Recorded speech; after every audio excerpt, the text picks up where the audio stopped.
এয়া আছিল মোৰ জীৱনৰ প্ৰথমটো seminar on adolescence and sex education, অৰ্থাৎ কৈশোৰকাল আৰু যৌন শিক্ষা।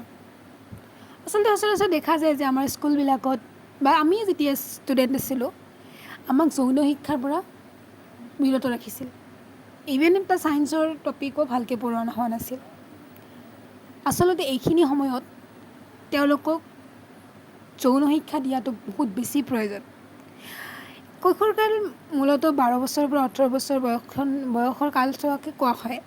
এইখিনি সময়ত কি হয়, আমাৰ বিভিন্ন ধৰণৰ ফিজিকেল চেঞ্জেছ আহে, লগতে তাৰ ফলত মেণ্টেল চেঞ্জেছো দেখা যায়।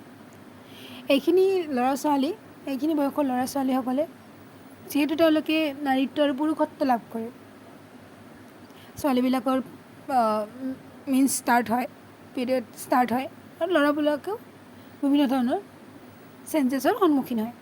গতিকে তেওঁলোকে কি হয়, এই নতুন যিটো পৰিৱৰ্তন তেওঁলোকৰ মাজত হয়, তাৰ ফলত তেওঁলোকে বিভিন্ন সমস্যাৰ সন্মুখীন হয়। তেওঁলোকে এক্সাইটেড হয়, তেওঁলোকে এনজাইটি ফেচ কৰে, যিহেতু লাইফটোৱে চেঞ্জ হয় সিহঁতৰ।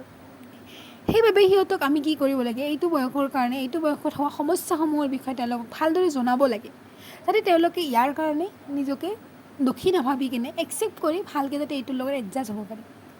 চ' এইখিনি বয়সত তেওঁলোকক জনাব লাগে যে এই বয়সৰ যিখিনি আমাৰ পৰিৱৰ্তন, সেই পৰিৱৰ্তনৰ কাৰণে আচলতে ল'ৰা ছোৱালীৰ প্ৰতি যিটো আকৰ্ষণ বাঢ়ে, ছোৱালীৰ ল'ৰাৰ প্ৰতি আকৰ্ষণ বাঢ়ে, তেওঁলোকে ক্ল'জ আহিব বিচাৰে। চ' এইখিনি তেওঁলোকক জনাব লাগে যাতে তেওঁলোকে কোনো এটা ভুল পদক্ষেপ লৈ নলয়।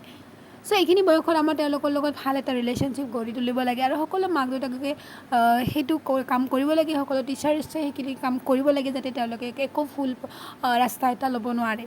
চ' আজিলৈ ইমানখিনি আছিল। Thank you. ভিডিঅ'টো ভাল পালে যদি লাইক কৰিব, শ্বেয়াৰ কৰিব আৰু কমেণ্ট কৰিব।